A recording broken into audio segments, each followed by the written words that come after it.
дар Узбекистон сирре ошкор шуд, ки сару садои зиёди ҷомеаро ба бор овард. онро охири моҳи март хабарнигорони тарҳи Нималчи УЗ расонаӣ карданд. ду мансабдори давлат ба номуси духтарчаҳои ятимхонаи Урганҷ таҷовуз мекарданд. мудири парваришгоҳ соли 2021 се духтари ноболиғро маҷбур кардааст бо мансабдорони маҳаллӣ ҳамхоба шаванд. мақомдорон дар иваз ба ятимхона ғизову ҷиҳоз медоданд. аввали моҳи майи соли 2021 ӯ азизаро, ки он замон ҳатто 16 сола набуд, интихоб кард. ӯро маҷбур кард, ки бо як шиносаш ҳамхоба шавад. духтар намехост ва саркашӣ мекард.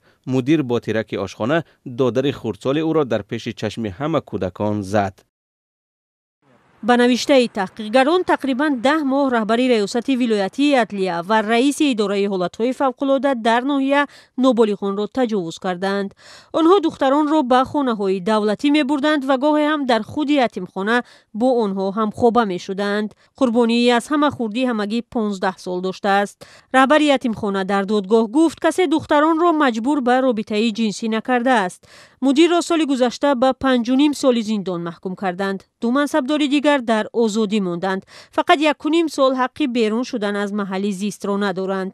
додситонии кӯли Узбекистон алайҳи ин ҳукм эътироз кард ва аз додгоҳ хост онро бекор ва парвандаро бозбинӣ кунад. дар вазорати адлия ва ҳолатҳои фавқулода гуфтанд, баъди оғоз шудани парвандаи ҷиноятӣ фавран мансабдорон аз кор ронда шуданд. қиссаи таҷовузи тарбиятгирандагони ятимхонаро ахиран омбудсмени кӯдаки Узбекистон ва намояндагони дастгоҳи президент шарҳ доданд. аксарият хостори сахттар шудани ҷазо барои чунин ҷиноятҳо шуданд. корбарони шабакаҳои иҷтимоӣ бо ёдоварӣ аз мавридҳои дигари дастдарозӣ ба ноболиғон мақомотро дар бетаваҷҷӯҳӣ ба ин масъала айбдор мекунанд.